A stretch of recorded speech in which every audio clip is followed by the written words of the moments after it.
South ఇండియాలోనే అతి తక్కువ ధరలకి రత్నాలను అందించే ఏకైక సంస్థ 6JVR. నమస్తే, welcome to Suman TV news. నేను మీ సాయి. శ్రీరామనవమి సందర్భంగా అయోధ్యలో బాలరాముడి పైన నెలకొన్నటువంటి సూర్యతిలకానికి సంబంధించి ఇప్పుడు దేశవ్యాప్తంగా చర్చ కొనసాగుతుంది. సో సూర్యకిరణాలు నేరుగా బాలరాముడి నుదుటిపైన పడడంతో ఈ యొక్క అంశం ఇప్పుడు దేశవ్యాప్తంగా చూడడానికి చూపరులకు భక్తులకు కూడా కనువిందు చేస్తున్నటువంటి పరిస్థితి. అయితే ఇలాంటి సందర్భంలో గత 5 సంవత్సరాల క్రితమే ఆంధ్రప్రదేశ్లో కూడా సచివాలయం నిర్మాణానికి సంబంధించి లేదా అసెంబ్లీ నిర్మాణానికి సంబంధించి ఎస్ఎస్ రాజమౌళి ఇలాంటి ప్రతిపాదన అప్పుడు కూడా చేశాడు అనేటువంటి ఒక వార్త కూడా ఇప్పుడు సోషల్ మీడియాలో వైరల్ అవుతుంది.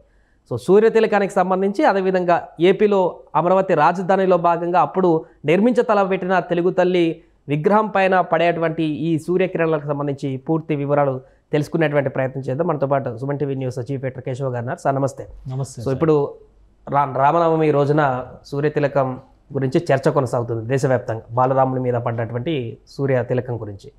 ఇలాంటి సందర్భంలోనే తాజాగా రాజమౌళి గతంలో ఇచ్చినటువంటి డిజైన్కి సంబంధించినటువంటి ఒక వీడియో క్లిప్ కూడా సోషల్ మీడియాలో వైరల్ అవుతుంది.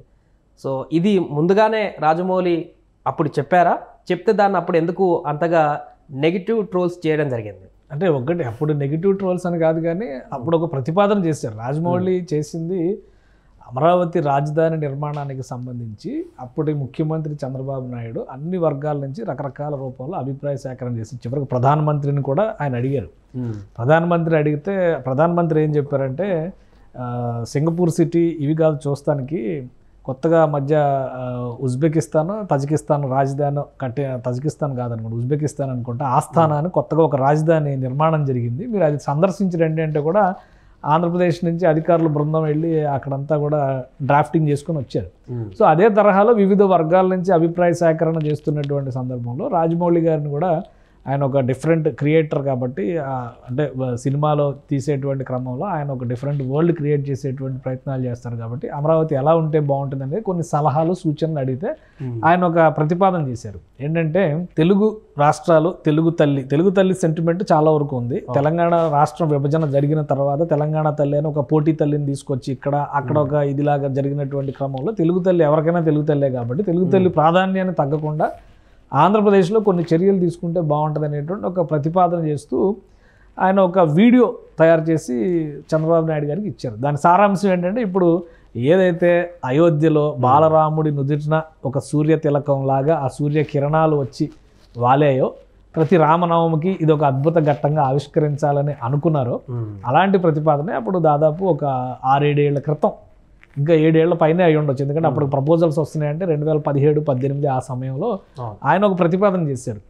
కొత్తగా కట్టబోయేటువంటి ఆ అసెంబ్లీకి సంబంధించి తెలుగు తల్లి విగ్రహ ప్రతిష్టాపన లోపల చేస్తే దాన్ని ఇప్పుడు ఏదైతే ఈ కాంతి పరావర్తనం అనేటువంటి టెక్నాలజీతో అక్కడ ప్రజెంట్ చేశారో అదే తరహాలో ఒక తెలుగు తల్లి విగ్రహ పాదాల చెంతకి ఒక సమయం, నిర్దిష్ట సమయం కనుక డిసైడ్ చేస్తే సూర్యరశ్మి ఇలా ఒక మార్గం రూపంలో అలా వెళ్ళి పాదాల చెంత తాకి తెలుగు తల్లి పైన రిఫ్లెక్ట్ అయ్యే విధంగా చేస్తే బాగుంటుందని ఒక ప్రపోజల్ ఇచ్చారు. చాలామంది అది ఇంట్రెస్టింగ్గా ఉంది, కాన్సెప్ట్ బాగుంది, కానీ సాధ్యం అవుద్దా లేదా ఇట్లాంటి డిస్కషన్ జరిగింది. బట్ ఈ రోజు రియాలిటీలో అయోధ్యలో జరిగింది అదే ప్రయత్నం జరిగింది. అయోధ్యలో పెద్ద డిఫరెన్స్ ఏం లేదు. అక్కడ ఏంటంటే ఇక్కడ స్టాటిక్గా కిరణం ఒకే దగ్గర ప్రసరిస్తుంది, కొన్ని నిమిషాల పాటు పెట్టారు టైము. అక్కడ ఏంటంటే సూర్య గమనానికి అనుకూలంగా ఆ రేఖలు పైకి వెళ్ళేలాగా తెలుగు తల్లి పాదాలను తాకేలాగా అలాగా ఒక ప్రతిపాదన చేశారు అన్నమాట. సో ఇవి రెండు చూసిన తర్వాత ఒక ఆసక్తికరమైనటువంటి సందర్భం అని అనిపించింది. సో అంతవరకు మనం చూస్తే కనుక రెండింటి మధ్య ఒక సిమిలారిటీ ఉంది. ఆ సిమిలారిటీని మనం అర్థం చేసుకోవడానికి ఏంటంటే, రాజమౌళి గారు చేసిన ప్రతిపాదన అయోధ్య రాముడికి సంబంధించినటువంటి ప్రతిపాదన ఒకటైనా అని అనిపించే విధంగా అక్కడ ఇప్పుడు చర్చ మొదలైనటువంటి పరిస్థితి ఉంది. అంటే డిఫరెంట్ అంటే ఇప్పుడు ఒకటి, చాలా రకాల నిర్మాణాలు, శాస్త్రీయంగా జరిగినటువంటి అనేక నిర్మాణాలు మన దేశంలో ఇప్పటివరకు ప్రపంచ చరిత్రలో ఎక్కడా చూడనటువంటి అద్భుతమైనటువంటి ఆవిష్కరణలు ఉన్నాయి. ఇప్పుడు ఎల్లోరా గుహలు ఉన్నాయి, ఒక కొండని భూమి లోపలికి తొలుచుతూ దాన్ని ఒక మందిరంగా మలిచారు. ఇప్పుడు రాజమౌళి చేసినటువంటి ప్రతిపాదనలో కూడా అరసవెల్లి సూర్య దేవాలయం ప్రస్తావన చేశారు ఆయన. అరసవెల్లి సూర్య దేవాలయంలో ఇప్పటికీ కూడా అది నేరుగా సూర్యరశ్మి వచ్చి ఒక సంవత్సరానికి 2 సార్లు మాత్రమే, అంటే సూర్యుడు ఉత్తరాయణంలోంచి దక్షిణాయనంలోకి వెళ్ళేటప్పుడు, మళ్ళీ దక్షిణాయనంలోంచి ఉత్తరాయణంలోకి వచ్చేటప్పుడు ఈ జరిగేటువంటి ఆయన కాలం ఏదైతే ఉందో ఆ సమయంలో సూర్యుడు నేరుగా అంటే ఒక కక్షలోకి ఒక నిర్దిష్టమైన కక్షలోకి వస్తారు. ఇప్పుడు ఇంత సైంటిఫిక్గా డెవలప్ అయింది ఆ రోజు. ఇవన్నీ కాంతి పరావర్తనం అనేటువంటి అంశాన్ని ఇప్పుడు మనం ఇంట్లో కూర్చుని మ్యాజిక్ లాంతర్ అని చిన్నపిల్లల చేత ఒక ఎక్స్పెరిమెంట్ చేస్తారు. ఒక చీకటి గదిలి పెట్టి తెల్ల గోడ మీద బయట నుంచి ఎండతో రిఫ్లెక్ట్ వేసి దానికి ఒక చిన్న ఫిల్మ్ వేసి పెడితే అక్కడ సినిమా బొమ్మ కనిపిస్తూ ఉంటుంది. ఇప్పుడు టెక్నాలజీ పెరిగిపోయింది కదా, ఇప్పుడు ఓటీటీలు వచ్చింది కాబట్టి ఆ ఎక్స్పెరిమెంట్లు ఎవరు చేయట్లేదు, ఇంట్లో ఈ బిజీలోనే ఉంటున్నారు అందరూ. చిన్నప్పుడు చేయించేవాళ్ళు అట్లాంటిది. అలానే ఇప్పుడు ఇందులో కాంతి పరావర్తనం అనేటువంటి కాన్సెప్ట్ ఉంది.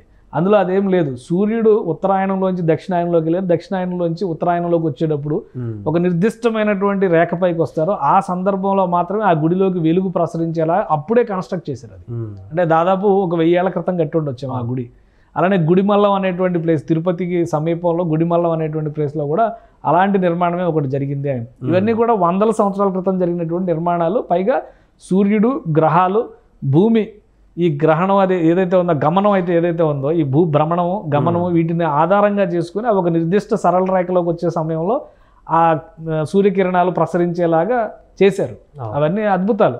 సో అట్లాంటి కాన్సెప్ట్ నుంచి ఇన్స్పైర్ అయ్యి ఇప్పుడు ఉన్నటువంటి టెక్నాలజీని ఉపయోగించుకుని చేస్తే బాగుంటుంది అనేటువంటి ప్రతిపాదన ఆ రోజు రాజమౌళి చేశారు. తర్వాత ప్రభుత్వం మారిన తర్వాత వీళ్ళు చాలా గేలి చేశారు కూడా. ఇప్పుడున్న ప్రభుత్వంలో ఉన్నటువంటి మంత్రులు అయితే మరీ అరాచకంగా మాట్లాడారు. ఎందుకంటే కొన్ని విషయాల్ని ఖచ్చితంగా రెస్పెక్ట్ ఇవ్వాలి. రాజమౌళి అనే ఆయన ఒక అద్భుతమైనటువంటి క్రియేటర్. ఈ దేశం కాదు ప్రపంచ స్థాయిలో తన స్థాయి ఏంటో నిరూపించుకున్నటువంటి వ్యక్తి. ఆస్కార్ అవార్డుకి తెలుగు సినిమాకి తీసుకెళ్ళినటువంటి వ్యక్తి. అలాంటి వ్యక్తి కూడా ఆయన ఏమైనా ఇంజనీరా, ఆయన ఏమైనా ఆర్కిటెక్టా, వాళ్ళ సలహాలు ఏం చేస్తారు, ఇవన్నీ గ్రాఫిక్స్ మాయాజాలం చేసి జనాన్ని భ్రమంలో పెట్టి, అది భ్రమ కాదా అనేది ఇప్పుడు రియాలిటీలో అయోధ్యను చూస్తే మనకు అర్థమవుతుంది కదా. అంటే గ్రాఫిక్స్లో చేసే ప్రతి ఒక్కటే కూడా ఖచ్చితంగా రియాలిటీలోకి తీసుకురావచ్చు అనేటువంటి ఉదాహరణ. ఇప్పుడు మన ఆంధ్రప్రదేశ్ గవర్నమెంట్లో సగం మంది మినిస్టర్లు కన్స్ట్రక్షన్ బిజినెస్లోనే ఉన్నారు. అందరూ రియల్ ఎస్టేట్ వ్యాపారులే. వీళ్ళకి తెలీదా ఒక ఫ్లోర్ ప్లాన్ తయారు చేసేటప్పుడు ముందు గ్రాఫిక్తోనే మొదలైంది. తర్వాత ఫైనల్గా ఆ గ్రాఫిక్లో ఎలా ఉందో అలాగే కదా ప్రజెంటేషన్. ఇప్పుడు పెద్ద పెద్ద గేటెడ్ కమ్యూనిటీలే కట్టేస్తున్నారు కదా. సో అది వెటకారం కోసం చేసిన వెటకారం తప్పితే రాజమౌళిని ఇలాంటి వెటకారాలు అంటుకోవు, టచ్ చేయవనడానికి ఇది ఒక ఉదాహరణ. రాజమౌళి ఆలోచించినటువంటి ఆలోచన విధానాన్ని అది రాజమౌళి నుంచే ఇన్స్పైర్ పొందారని మనం అనాల్సినటువంటి అవసరం లేదు. బట్ దాదాపు అలాంటి ప్రయోగం అక్కడ చేశారు. సో అది ఖచ్చితంగా ఆయన ఆలోచనను మరొకసారి చర్చలో పెట్టినటువంటి అంశంగా మనం చూడాల్సి ఉంటుంది. ఇప్పుడు అందుకనే సోషల్ మీడియాలో కూడా ఇవన్నీ మళ్ళీ అప్పుడు వీడియో ఫిలిమ్స్ ఇవి కట్స్ పెట్టి ఇలా ప్రమోట్ చేయడం అనేది మొదలవుతుంది. అంటే ఏది కూడా అసాధ్యమైనది ఏది కూడా ఉండదు ప్రపంచంలో. మ్యాక్సిమం చేయడానికి అవకాశం ఉండేవే ఎక్కువ ఉంటాయి. మనం తలుచుకుంటే చేయొచ్చని ప్రూవ్ చేసినటువంటి మనుషులు ఎంతోమంది చరిత్రలో ఉన్నారు. సో ఇది కూడా అలాంటిది. ఇప్పుడు మన కాకతీయుల నిర్మాణ శైలికి సంబంధించి 1000 స్తంభాల గుడిని అసలు ఎలా కట్టారు, ఒక ఇసుక మేటని వేసినట్టుగా, ఒక ఇసుక పలకన తయారు చేసినట్టుగా చేసి దానిపైన 1000 స్తంభాల గుడి కట్టారు, రామప్ప దేవాలయం కట్టారు. ఇప్పటికి కూడా భూకంపాలు వచ్చినా అవి చెక్కు చెదరం అనేది సైంటిఫిక్, అంటే ఆర్కిటెక్చర్ తెలిసిన వాళ్ళకి సైంటిస్టులు కూడా అర్థం కాని కన్స్ట్రక్షన్స్ ఎన్నో ఉన్నాయి అట్లాంటివి. సో వాటిని మనం వాటి మూలాలను తెలుసుకోలేక వాటిని అవమానపరిచే రీతిలోనో, కించపరిచే రీతిలోనో, గేలి చేసే రీతిలోనో మాట్లాడితే మన స్థాయి తక్కువ అవుతుంది కానీ వాళ్ళ స్థాయి తక్కువ కాదని రాజమౌళి ఇంకోసారి నిరూపించాడు. Right sir. ఏదేమైనా కూడా రామనవమి రోజు అయోధ్యలో బాలరాముడి నుదుటి పైన వచ్చినటువంటి ప్రసరించినటువంటి సూర్యకిరణాలతోటి పూర్తిగా భక్తులందరూ కూడా పారవశ్యంలో మునిగిపోతే, సో ఇదే అంశాన్ని గత 7-8 సంవత్సరాల క్రితం రాజమౌళి కూడా మన ఒకవేళ ఆంధ్రప్రదేశ్లో అమరావతి నిర్మాణంలో భాగంగా అసెంబ్లీ కడితే దాంట్లో తెలుగు తల్లి విగ్రహం పైన కూడా ఈ రకమైనటువంటి సూర్యరశ్మి వచ్చే విధంగా ఆయన ఇచ్చినటువంటి ప్రపోజల్ వీడియో డెమో ఏదైతే ఉందో అది కూడా ఇప్పుడు కోట్ చేస్తూ, సో ఇది కూడా నిర్మితం అయితే ఈ రకంగా ఈరోజు ఆంధ్రప్రదేశ్లో ఉండేదంటూ కూడా సోషల్ మీడియాలో వైరల్ చేస్తున్నటువంటి పరిస్థితి. సుమన్ టీవీలో మీ పర్సనల్ అండ్ బిజినెస్ ప్రమోషన్స్ కోసం కింది నెంబర్కి కాంటాక్ట్ చేయండి.